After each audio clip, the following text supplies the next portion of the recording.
All right, we'll call to order the December 10th Town Council meeting. We all stand for the Pledge of Allegiance, please. I pledge allegiance to the flag of the United States of America and to the republic for which it stands, one nation, under God, indivisible, with liberty and justice for all.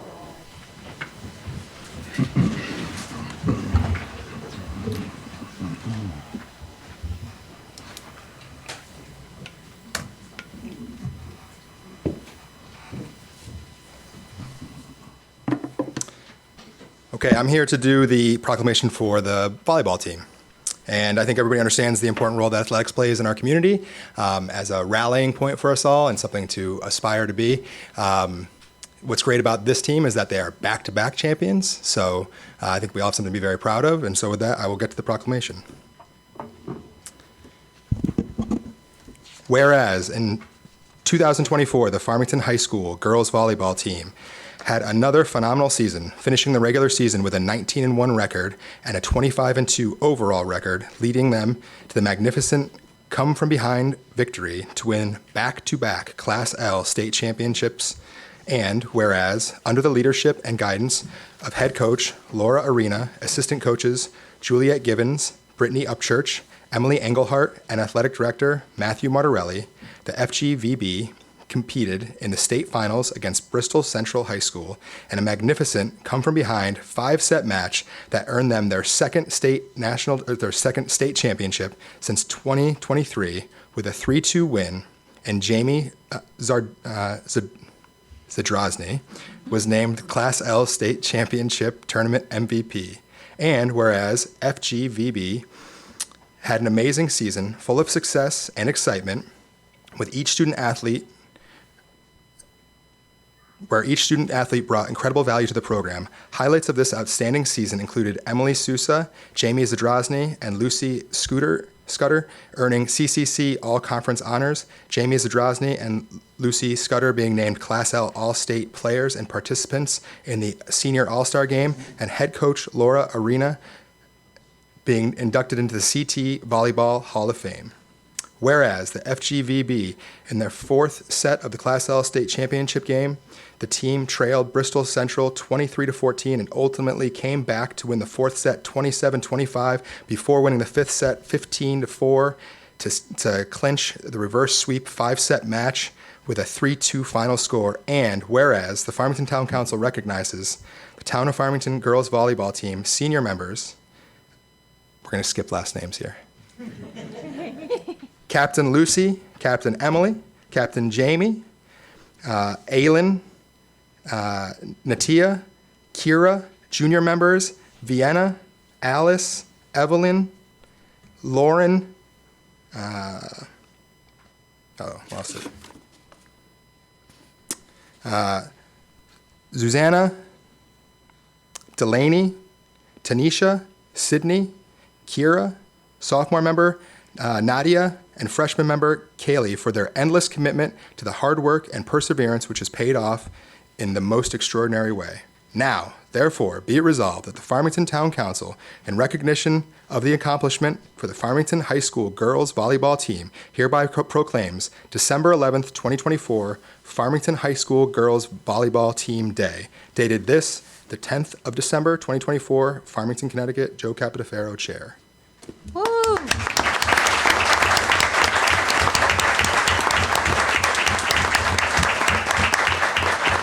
We have our proclamation for the coach, but I can hold this until Mike. Do you have something for us too? Wonderful.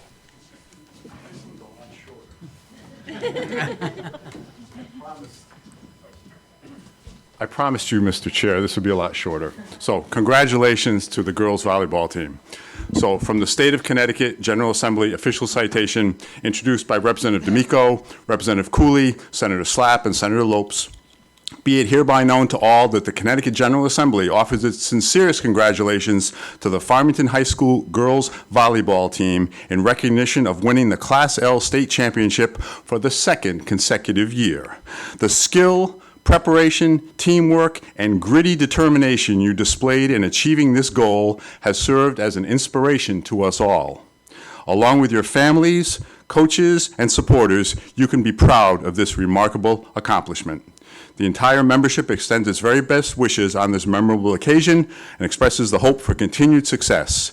And it's signed by the President of the State Senate, the Speaker of the House of Representatives, and the Secretary of the State. Congratulations to the whole team. Well done.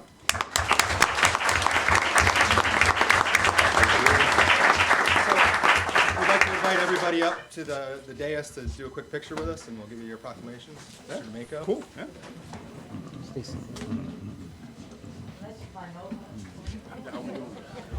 Yep. Come right behind us. Right underneath. You can go either way. I'll get right behind you, John. Come on, Coach. Congratulations. Thank you. Come on, girls. You want to hold them both? No. Actually, let's have the captains. Let the captains hold them. Nice. The captains. Girls, let's balance out, though. Come on. Okay, fine, I'll go over there. These two gotta go in the center. You two go in the center. I was gonna have you guys stand in front, but you're all so tall, you wouldn't see us. Coaches, we'll step to the side. Thank you, girls. You ready, Coach? Well, we got some more. How's it look, Matt? All right, you ready, Kat? Everybody ready? Okay. 1, 2, 3.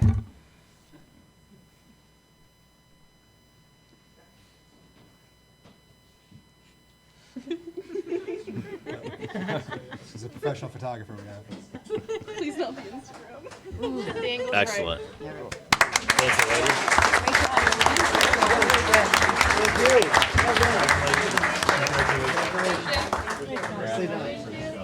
You want to tell Matt they don't have to stay?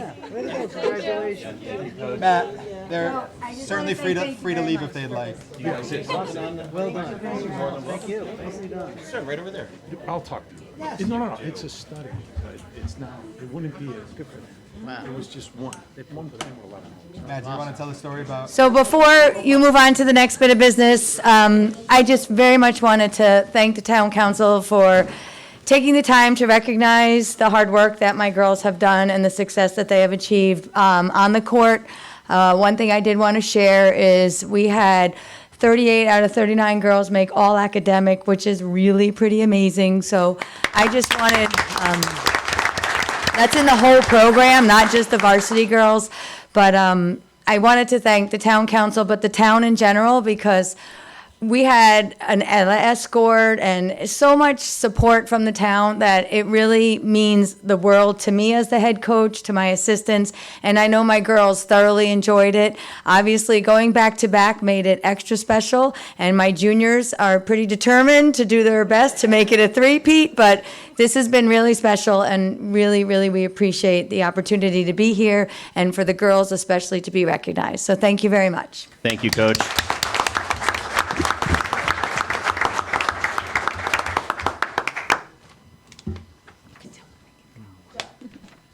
You can leave, Coach. Unless you want to stay for the whole thing. You're good to go. All right, Mr. Kraus. Yes, sir. You should do 2 people instead of the whole team.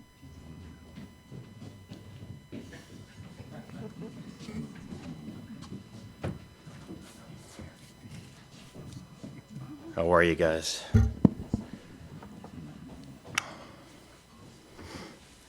First, I want to thank everybody for coming out tonight. It's starting to feel a little bit more like winter time with the weather and the cold and the rain, so thank you very much for coming out. Second, I've known Paul for a very long time. Going back to the days with Drac, playing with you guys out in the parking lot, the camaraderie, the dog treats, always there. The ice cream for the dog, you were a tremendous friend to him. And you've been a tremendous friend to the town. You've been a role model for the trainees. And I just can't say enough. All the things you do, your father, your full-time job, the volunteer hours here. Where's your wife? Where's Sarah? Thank you very much. You have to have a heart of gold and the patience to allow him to still come out and do everything he does without giving him a hard time. So thank you. If it wasn't for you, I'm sure we wouldn't get half about what we get out of him today. So thank you very much.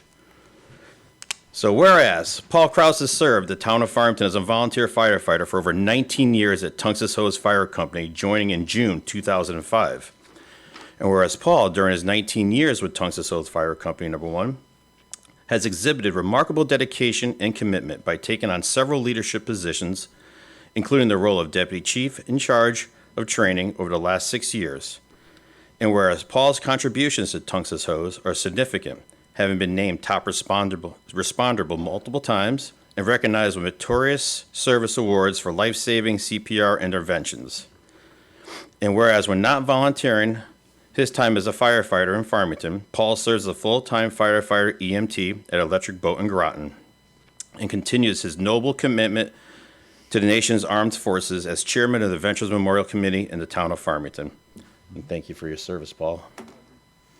And whereas Paul has maintained a focus on the public good and acted to protect the public interest while donating countless hours of time, energy, and personal commitment to better our community and enrich the lives of the residents of the town of Farmington.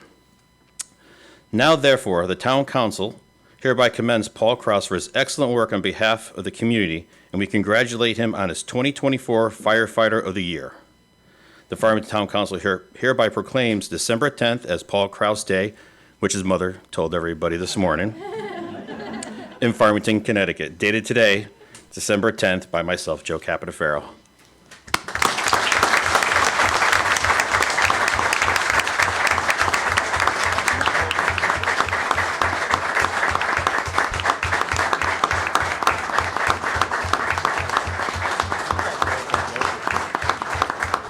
You want to get closer, Sarah? And then we gotta get a picture with you here anyways. Now, get into the picture since you deserve half the recognition. Probably more than half. Okay, 3/4.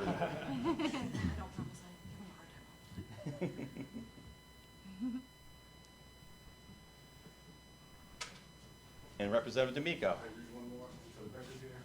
I'll be quick, Mr. Chair. I'll be quick. Here, you can put this in the back pocket. Thanks. Hey, Paul, congrats officially. Thank you. Thank you. Thank you.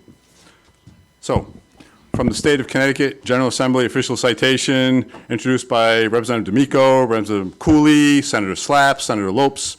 Be it hereby known to all that the Connecticut General Assembly offers its sincerest congratulations to Paul Kraus in recognition of your selection as Farmington's Firefighter of the Year for 2024. In your nearly 2 decades as a volunteer for the Tungus Hose Fire Company number 1, you have received numerous meritorious service awards, been recognized as a top responder, and served as a deputy chief. The residents, businesses, and institutions of Unionville and Farmington are the beneficiaries of your selfless dedication and courage in protecting their lives and property. The entire membership extends its very best wishes on this memorable occasion and expresses the hope for continued success, and it's signed by the President of the Senate, the Speaker of the House, and the Secretary of the State, and I congratulate you myself. Nice job, Paul, and thank you for all you do.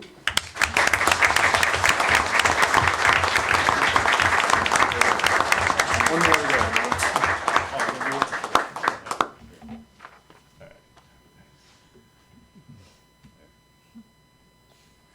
Thank you. Right, cool, thank you. Thank you, sir. Do you want to say anything, Paul? It's your choice. You want to say something too, honey? Yeah, sure. I just want to say thank you to the entire Town of Farmington Fire Department, the dedicated men and women of Tungus Hose, Chief Higley, Chief Cromack. This last year has been very busy, and the year before that was even busier. So thank you for the Town Council for recognizing me tonight. The Exchange Club of Farmington as well, but can't do it without all of these men and women in the back of the room here. But thank you, and stay safe. We'll see you out there.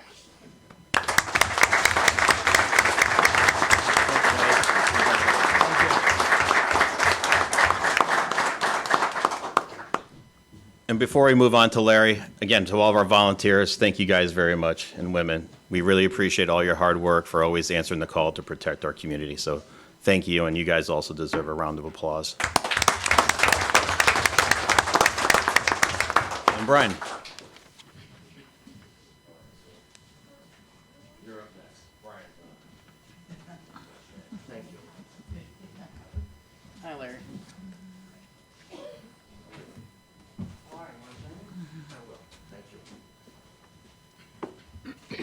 Thank you. All right, it's my honor to recognize Larry Graham and personally to say thank you for allowing me to hack up your fairways, your sand traps, and mostly the rough in the woods. But I still play. Thank you for that.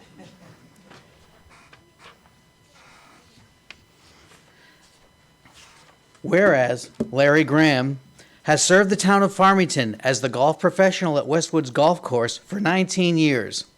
And whereas Larry Graham was born in Springfield, Massachusetts, and moved to Connecticut in 1968, where he raised a son, Joe, a daughter, Heather, with his wife, Sue, of 40 years.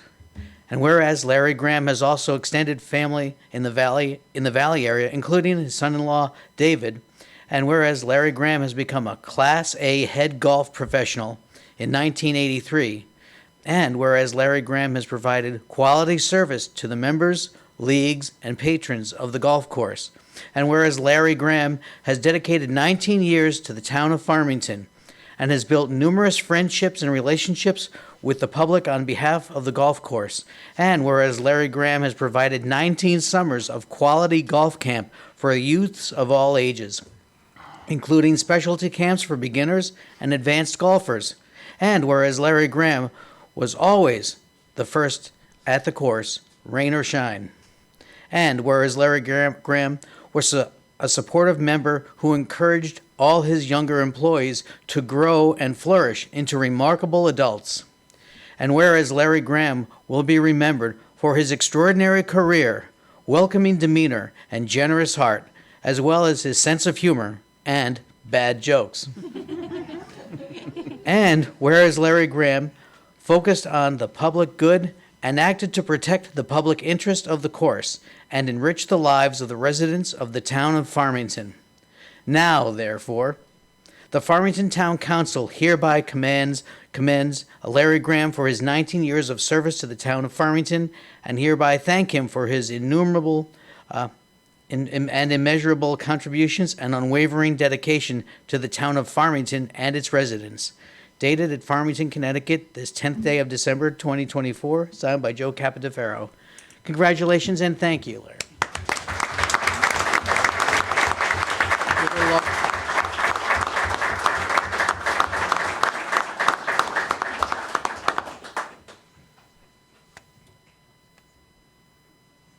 And this is for you. We've got you covered. You're very welcome. Representative D'Amico. Just something small. One more, Larry. Okay, thank you very much. Thank you, congratulations. All right. So, one more time, thank you for your forbearance, Mr. Chair. State of Connecticut General Assembly official citation introduced by D'Amico, Cooley, Slapp, and Lopes. Be it hereby known to all, the Connecticut General Assembly offers its sincerest congratulations to Larry Graham in recognition of your 19 years of faithful service as a golf professional at Westwoods Golf Course. Your dedication to quality service, your supportive mentorship, and your welcoming demeanor will forever be valued and remembered. Countless golfers from Farmington, Unionville, and surrounding communities are the beneficiaries of your efforts and your professionalism. The entire membership extends its very best wishes and expresses the hope for continued success. It's signed by the Senate President, the Speaker of the House, and the Secretary of the State. And I say thank you and congratulations, Larry. Here we go.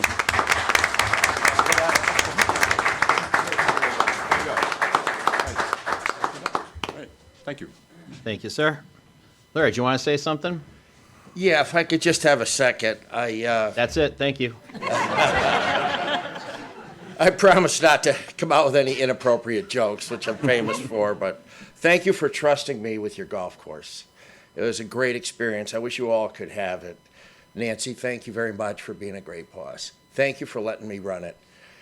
Tunx's Hose, how many times have you come out and bailed me out when I had a problem? The police department, Nancy, everybody else here. You're great people to work for. I will miss you. Thank you so much. My family really thanks you for helping us put some bread on the table. Thanks a lot, everybody. Thank you, Larry.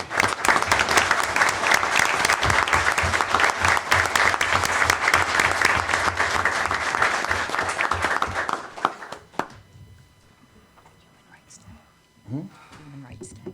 Yes. And Nancy, will you be talking about the human rights? We actually have it on a PowerPoint. All right. we will go to the human rights presentation.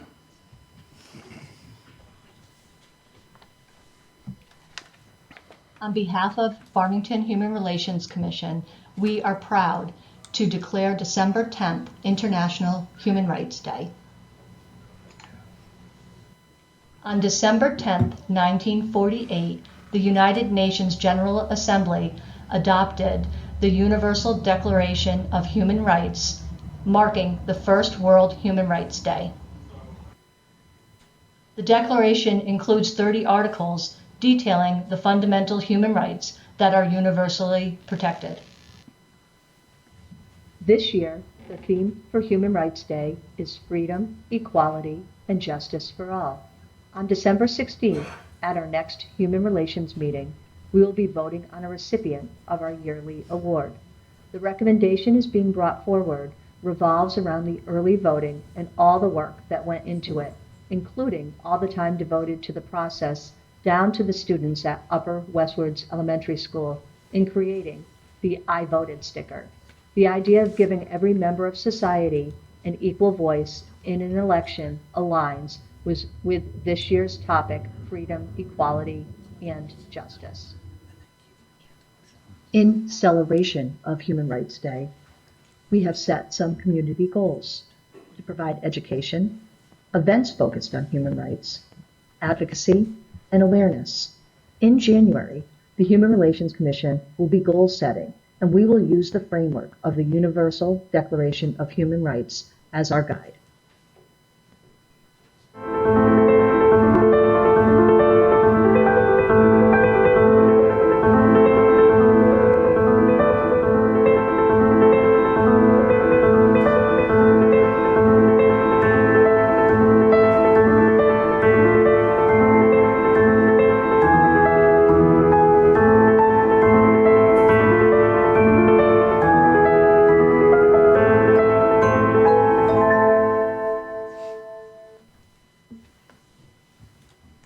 Very nice. Did you want to add anything else, Nancy, to it?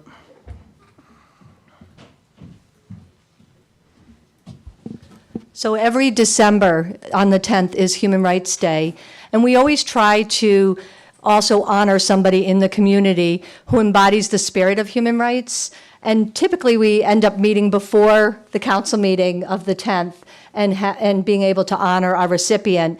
This year, we're not meeting till next week. So as I said, the recommendations have gone around or revolving around the early voting and just all the work that went into that. And we'll discuss that and approve and offer an award next week. But I just thank you for allowing us each year on December 10th or as close to it as possible, just to honor what we embody and all the spirit of providing equal and inclusionary rights for everyone. So we're really proud of that as a community. We are dedicated to it, and our Human Relations Commission is very proud of all we've accomplished. So thank you. Well, thank you very much for all your work. And that ends our presentations and recognitions. So, Larry, if you want to stick around, you're more than welcome to. Otherwise, you're good to go. We have no public hearing. New items. We have none. Public comment. Anybody in chambers would like to make public comment, you can step up to the podium to state your name and address, and you have 5 minutes. And you can make any public comment you wish. Anybody? Anybody online, Cap? I do not see any hands raised. All right. Then we will close out public comment. Joe, I'd like to make a motion to move agenda items N1 and N2 to next for any firefighters that are interested in getting this out of the way so they can get on with it. All right, we have a motion. We have a second? Second. All right, a motion and a second. Anybody have a problem with us moving those two agenda items up front? All in favor? Aye. Opposed? Motion passes. Agenda item N1, to award a contract for the purchase of one Pierce Enforcer 100 Ariel Quint and related equipment to Fireman Supply Company of East Yaphank, New York, at a purchase price of $1,753,360. Second. We have a motion and a second. This motion is to contract with fire apparatus supplier to purchase a 100-foot aerial ladder Quint to be housed at Tunxus Hose Fire Station. The truck will eventually eventually replace Engine 5 and Rescue 15, both of which are 20 years old. Funds in the amount of $1,750,000 for this acquisition were approved by the town voters at a referendum held on April of 2024. The actual cost of this apparatus is $2,043,359, but with an optional incentive discounts totaling $289,999, the price was reduced to $1,753,360. The difference between the amount appropriated and the amount to be paid is $3,360, which will be taken from surplus funds in other fire department capital projects accounts. This would be bought by a cooperative bid. We did have a fire station building committee. No, I'm sorry, not a fire station building committee. That's later on in the agenda. We had a fire truck committee that vetted these, the fire trucks, the finance director, the director of fire and rescue, and we believe that this is the bid that we should be taking. Excellent. Anybody have any questions? No? All in favor? Aye. Opposed? Motion passes. Agenda item N2, to award a contract for the purchase of one Pierce Velocity 214 PUC rescue pumper to Firematic Supply Company, Inc. of East Yaffick, New York, at a purchase price not to exceed $1,403,848. Second. Motion and second. Kathy? So this is for a fire apparatus to purchase a rescue pumper to be housed at East Farms Fire Station. This apparatus will replace Engine 10, which, although is only 14 years old, has cost the town a substantial amount of money to repair and keep in service. Funds in the amount of $1,400,000 for this acquisition were approved by the town voters at a referendum held in April of 2024.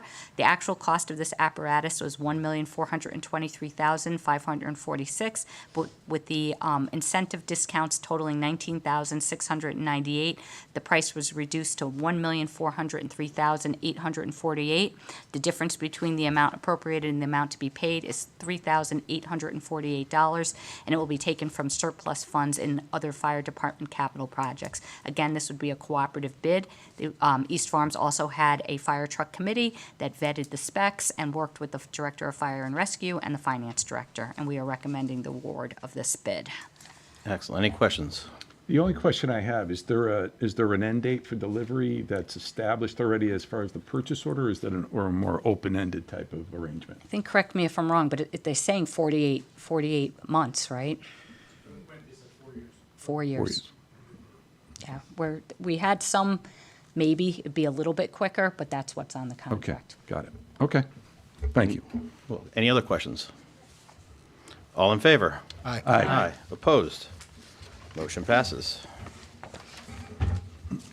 We will go to G, reading of the minutes. Make a motion to approve the November 12th, 2024 regular town council meeting minutes. Second. Motion and second. Any comment, corrections, or anything? All in favor? Aye. Opposed? Motion passes. No communications or written appeals. Reports of the committees. 1928 building. We met earlier today. We are in the process of finalizing the contract between the town and KBE. We're looking for hopefully early next year to start construction, and it'll take just about a year for completion. We'll move on to the high school building committee. Sure. So since our last meeting, the high school building committee met on November 21st. During that meeting, we were approving more routine invoice payments, change orders, nothing really out of the ordinary. I did want to report back, though, since that meeting, I understand that the floor at in the high school gymnasium has been repaired, and basketball season is able to go forward, and that's all taken care of. Excellent. Thank you. Move over to J, and that'll be the report of the chair. The town of Farmington will be having a Stuff a Cruiser toy drive on 1213 at Walmart in Avon, Route 44, from 10 a.m. to 1 p.m. Also, this Saturday, a holiday gift sale at the Unionville Museum from 1 to 4, and then from 5 to 6 p.m. is the holiday concert and carol sing at the Unionville Gazebo at Penny Park. Hopefully, everybody can attend.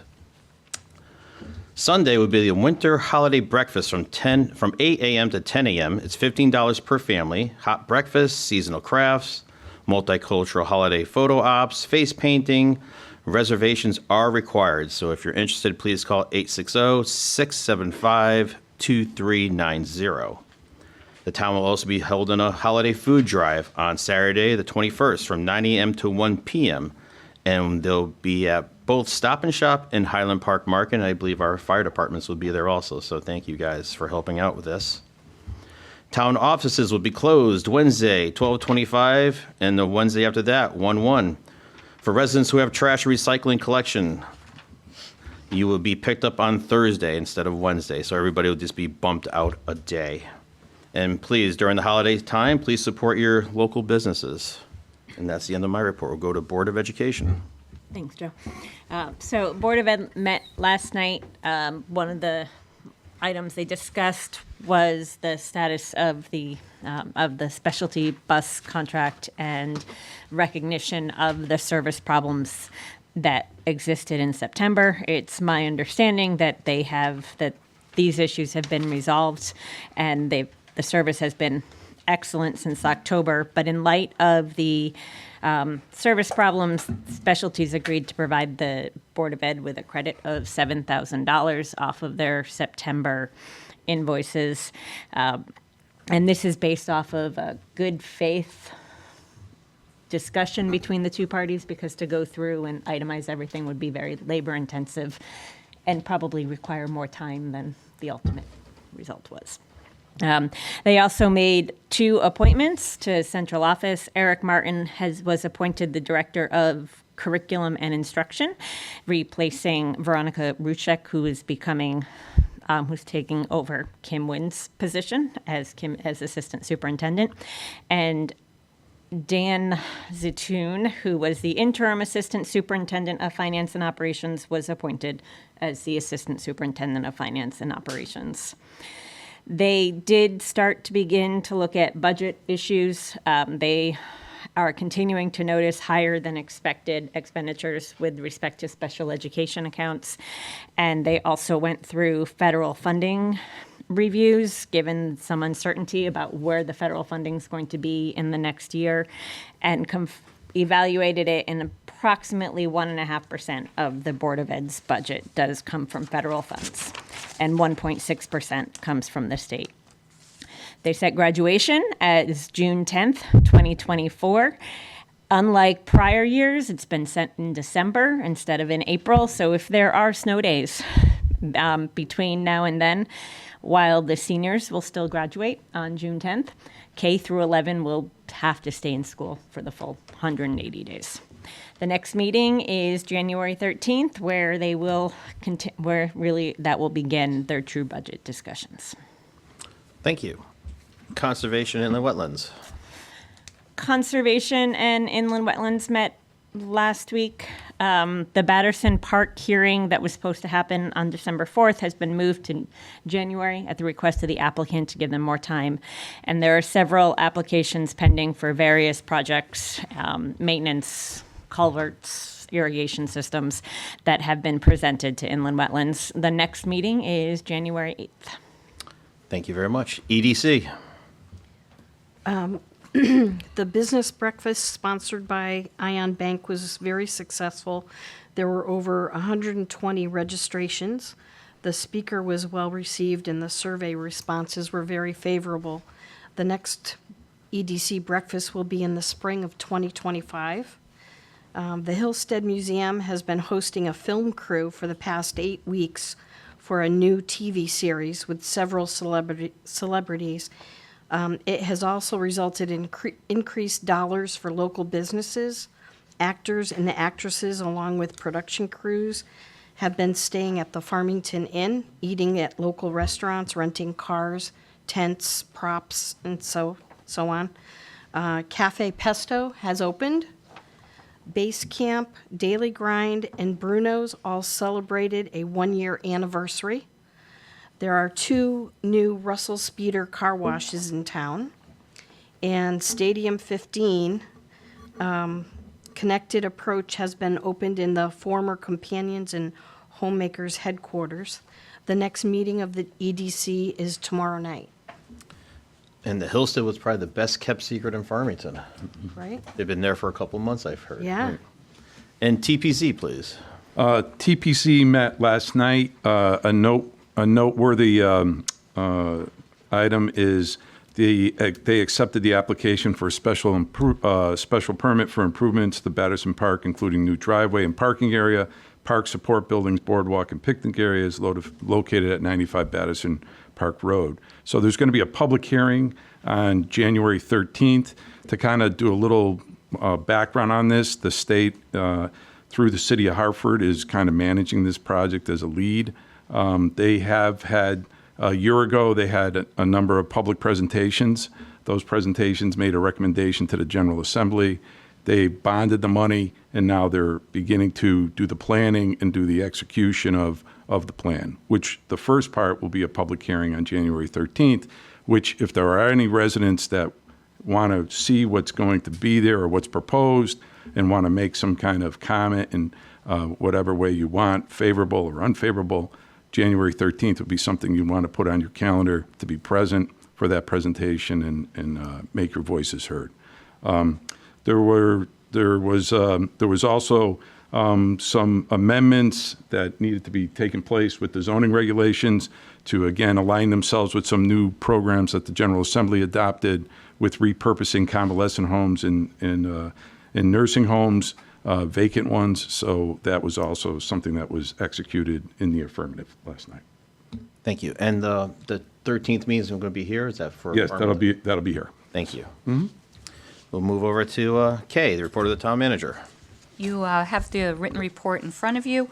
As you remember, in September, we discussed the strategic plan, and we currently have two goals, including the strategic plan where no action has been taken. The first one is to establish an ad hoc town council subcommittee to work with town staff to review our Chapter 169 streets and sidewalks and make recommendations for any updates to the ordinance for to the town council for approval. And goal number 6 is to provide the needed support to ensure that the Farmington Fire Station Building Committee moves forward to receive appropriate staffing support to complete its objectives. The consensus of the town council at that time was to establish ad hoc committees in January of 2025. It's anticipated that this will be an item on the January 14th meeting. Below are outlines that I listed for your consideration and suggestions.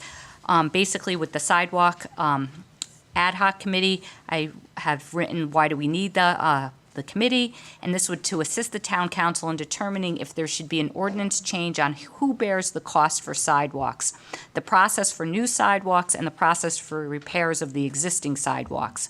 To summarize the existing town ordinance, the property owner bears the cost of installing new sidewalks, clearing snow off the sidewalks, and repairing existing sidewalks.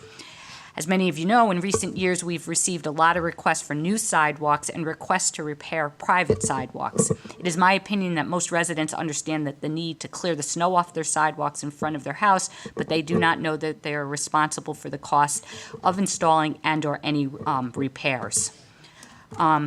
Even though we've received numerous requests to repair existing sidewalks or install new sidewalks, I'm not sure that funding a town-wide sidewalk program is desired by the entire community. Maintaining a robust municipal sidewalk program is expensive and it would significantly raise taxes. Another complexity is that many neighborhoods in town do not currently have sidewalks, and we have no evidence to support that everyone wants a sidewalk in front of their house, regardless of who is paying for it. It's my opinion that the town council should not change the sidewalk ordinance until everyone understands the existing sidewalk ordinance and the impact of the changes. So this would be what I'm proposing for the ad hoc committee charge, which we talked about in September. This committee would review the existing sidewalk ordinance and study the sidewalk ordinances in other towns, determine what percentage of town currently has sidewalks, educate the community on the current ordinance process, solicit proposals for a company to conduct a town-wide survey, hold public hearings, create questions, and survey the community to gauge interest in new sidewalks, a town-funded sidewalk program, and the community's willingness to pay. Report back to the full town council on the results of the survey and the community input. I'm proposing 2 town council members, myself, my assistant Kat, Russ Arnold as needed, and Jim Rusbason, our highway superintendent. So this was kind of what we talked about in September, maybe talking about if there was other things that the council was interested in, or if I was heading in the wrong direction on this. And then the thought is that in January, you'd have a charge very similar to this with any additions that you guys would like. Any questions for Kathy? I have a few questions. Sure. Okay. I think this really does a great job, Kathy, of laying out what we talked about before. I do want to clarify for public hearings, it's public meetings as opposed to like informational sessions? Yeah. Okay. Yep, sorry. That's fine. Yeah. I think for any survey to be meaningful, as part of that education, there needs to be a cost component of educating the community about what potential costs are. That being said, I don't know how we would quantify those costs, because I think there's a lot of uncertainty in terms of obviously putting a sidewalk somewhere where the town owns the land next to it and there's straight and even, but might be less expensive than some twisty, turny, hilly road. And also maintenance of sidewalks in cost, I can imagine, varies as well. But I think in order to really get the community's willingness to pay, I think in some way they need to have at least a benchmark or some type of figure that they can evaluate as part of that. So I think as part of the ad hoc committee charge, I would recommend there being another bullet that where the ad hoc committee is tasked with evaluating how costs can be presented to the town in a meaningful way.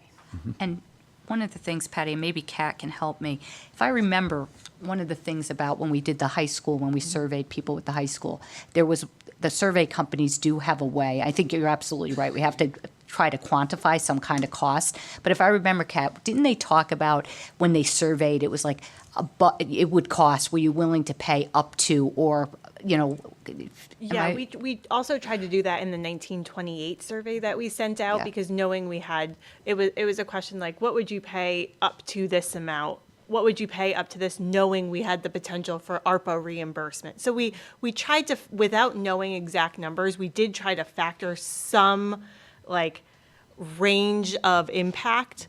But definitely, in the past, we have worked with the survey group to kind of quantify something as much as possible without having a hard and fast number. Okay. And would the availability of grants be something that could be evaluated as part of that cost, or is that going above and beyond? I think that would go beyond what this group would do. And to be frank, there's really very limited type of sidewalk grants. It would be very, in comparison, I mean, there are, we have gotten some, but I think we definitely have to put some kind of cost. But I feel like we just need kind of some kind of gauge. Like, I really don't know. Yeah, and Dave brought up the Batterson Park improvements, and I know that neighborhood is not any road that I think most people want to walk on. Right. So I think there's also that I think this creates a good opportunity to look at different neighborhoods too and figure out what, as part of looking at what you have on here, I think, how many sidewalks, determine the percentage of the town that currently has sidewalks. I think it'd be useful to know to have a map that just shows how those are spread out. And the other thought I had on the charge is whether we can't require TPZ to do anything because we're separate bodies, but I think it would be helpful to have some type of collaboration or invite TPZ to attend the meetings of the ad hoc. I know, for example, that there are some communities in New York State, because that's where my family is, that have ordinances that actually require developers to build sidewalks outside of their subdivision. So if they're putting a subdivision in a neighborhood that already exists, they're also required to put sidewalks outside the subdivision that connects it to other areas. So I think that would be a zoning ordinance. So I think there's value in having, in inviting TPC to those meetings, because there may be a way to have someone else pay the bill. I agree. So, and those are my comments. Thank you. Anybody else have a question? Brian? Yeah, just a quick one, and that is, I know there have been requests for some sidewalks in various parts of town. Do we have a running list of where people have requested sidewalks, and is that going to be part of what the subcommittee is going to look at? I think they could look at that. I don't think there would be any harm in that. I don't have like off the top of my head a running list, but I think I could, with the computers these days, you can put in sidewalks and request, and we do that. So I think I have a pretty good idea of where people have requested sidewalks in the past. Yeah, it's not a commitment. Yeah, but it's just right. Where might we Right. be adding them? Right, As yeah. part of the look. Right now, most people, if they've requested a sidewalk, when they find out what it actually takes because we do have a process in place. You can request a sidewalk and you can go through a process. They have not done that because when they find out what you have to do to get the sidewalk, and most of that has to do with they have to pay for it. Right. So, That's why our taxes are low So far. so far. Anybody else have a question? Yeah, I mean, I think, those were great points. I think the other point would just be maybe the ad hoc committee, I don't think it has to be formalized in this charge, but I would hope that the ad hoc committee would also take a look and prioritize maybe public safety, those connections, those pedestrian connections that might be lacking right now that are going to almost go beyond whether it's a discretionary, effort to get a sidewalk, but maybe correct the ones that are a high priority for public safety reasons for pedestrian vehicular type of, encounters. So I don't think it's got to be embedded here in the ad hoc committee charge, but I'm hoping that once that committee gets together, that could be a piece of the overall work after half of this is done. Maybe bring in the public safety folks and, let them really kind of let us know where they see some of the biggest problems. well, and that I think again is part of if the group makes a Right, recommendation, right. but one of the things that I think is going to be a question, and it goes back to cost and different things like that, is that would you be willing to fund a town-supported Right. program that supported public safety, going to the schools, Right. going to Rails to Trails, things of that nature? You may be more likely to say, as you're filling out that survey, yes, I'm willing to do that, versus putting sidewalks in a neighborhood that doesn't have any sidewalks there. And that's kind of where I was driving Yeah. at, is that we might want to frame this a little bit like that, Yeah. because that would be a high priority for no matter where they're built in the town, to maybe solve some real, problems. Right, I agree. Any other questions? One just occurred to me. If we're going to solicit proposals from a company for the townwide survey, I can't remember, did we include that as part of our budget this year, or would that have to be? It's going to go in, It'll go in in this year, yeah. Thank you. Actually, I have one more question. Sure. Since we're talking about safety, would it make sense to have a representative from the police department who knows where the safety concerns might be? Again, we could, but I think that this group, that they're going to just be asking the general questions, because I don't think we're going to go to the public and say these are the specific areas Right. where there's safety issues. So I don't think we need to know that, but I think once if we decide to modify the ordinance, a safety component would definitely be in there. And then also, depending on what the changes would be, is then I think your makeup of your big building committee would have different people in it, like whether you talked about, do you need a bike committee representative? Do you need a safety representative? All right, And that would be excellent. in the bigger committee. Perfect, thank Yeah, you. correct me. Yeah. Kind of the point of this committee is to decide if the town even thinks that doing the next step is a good idea, right? Right, So if, yeah. if the town gives us the green light on that, and then we would start pulling in, and making sure that these connection pieces or the public safety pieces and all those other things. Right. This is to decide, says we may get a big red light from the get-go, or the opposite. And for your point too, Brian, we do have our traffic review committee that Kat sits on and Russ sits on also. So they are constantly getting those informations. So when Excellent. they sit there, they can throw them out and spitball. All right, so I'll add these suggestions, and then we'll put that in the charge, and that you guys can start thinking about who your members would be, okay? All right. The Fire Station Ad Hoc Committee, again, I wrote, why do we need this ad hoc committee? And basically have said that our fire stations require repairs to their infrastructure.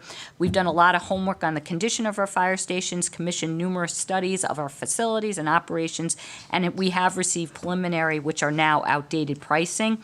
I'm recommending a comprehensive review of the reports, the pricing, and the facility needs is required before a building charges committee is charged.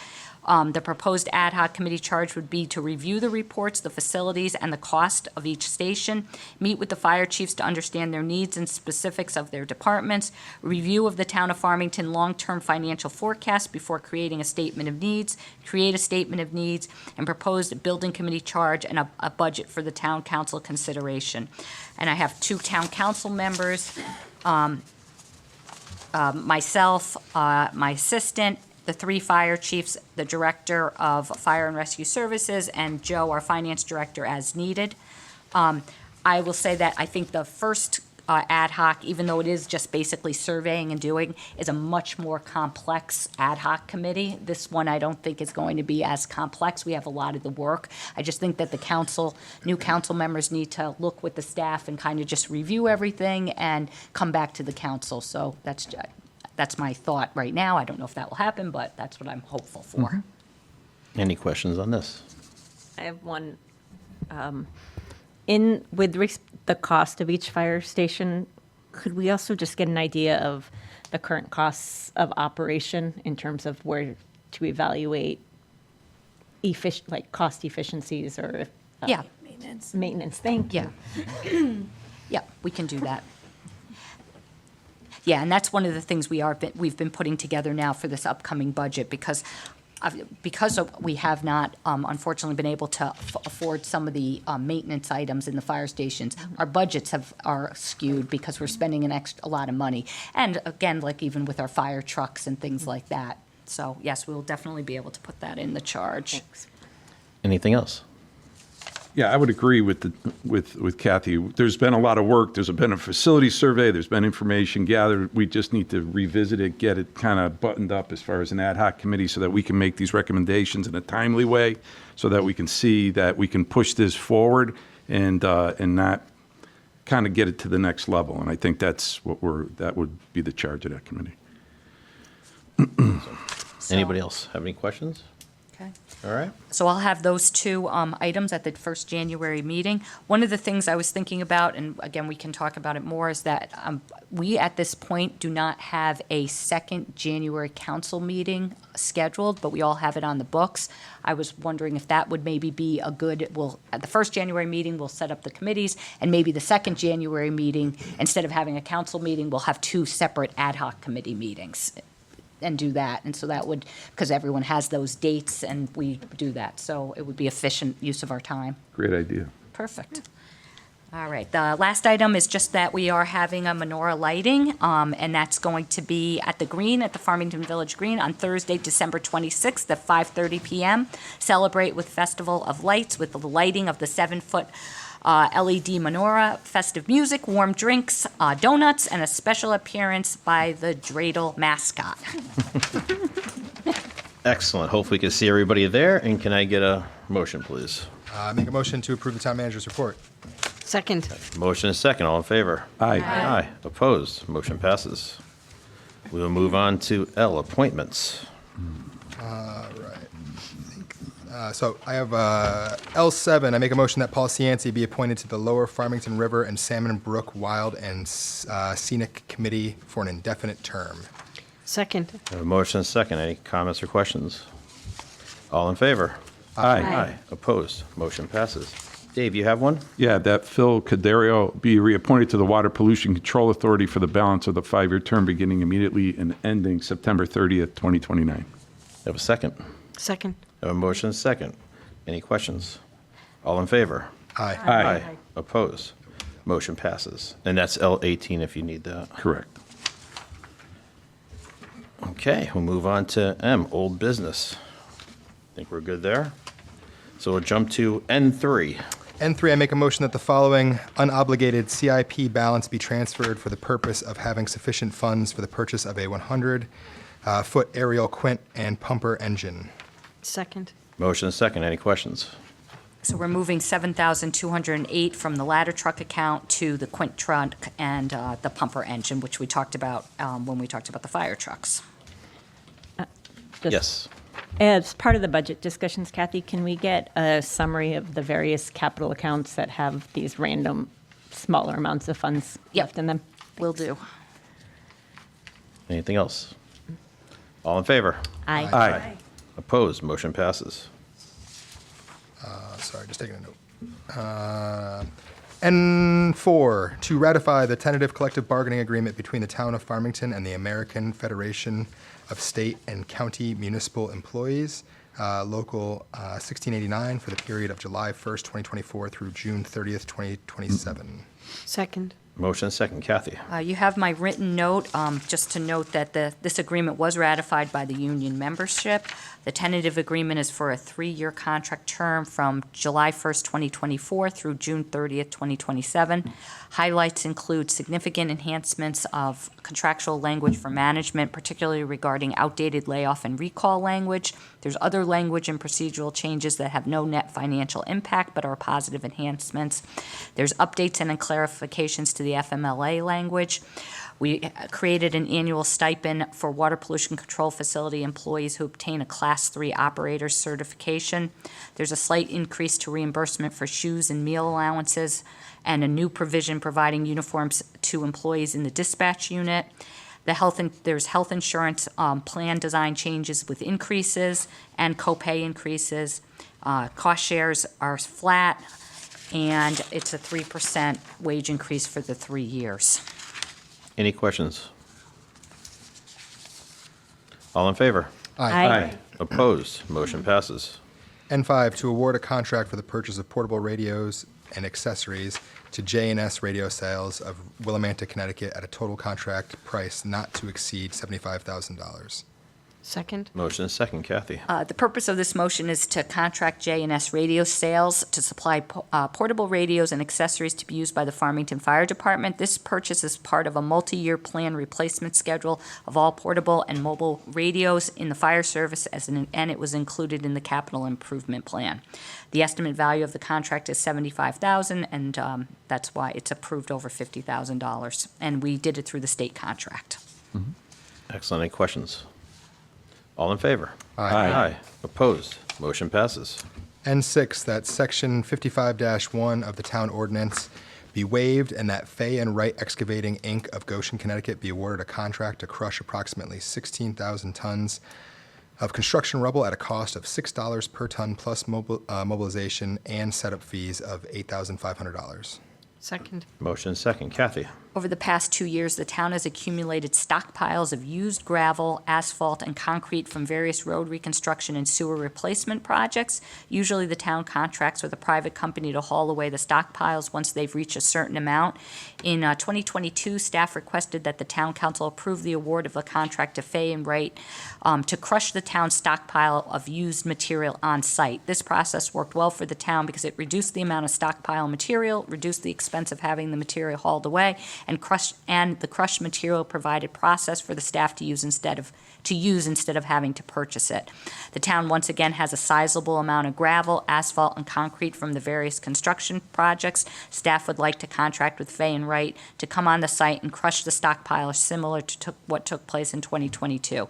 It's estimated that there are 16,000 tons of material to crush at a cost of $6 per ton, setup and mobilization fees of $8,500. The estimated cost would be $104,500.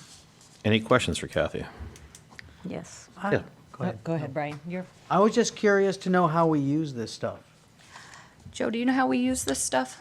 Sure, basically it's fill.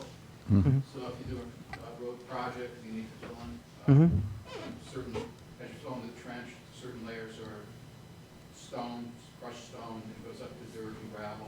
Oh, okay. So it's basically, we're taking like the catch basin tops, anything like that, the old stuff that, when you pave a road, we replace all the catch basin tops, all that stuff gets crushed and into small little usable, looks like little stone. And you just put it back into the construction project. Great, excellent. Thanks. Patty? Where is this accounted for in the budget? What's This will come out of the road bond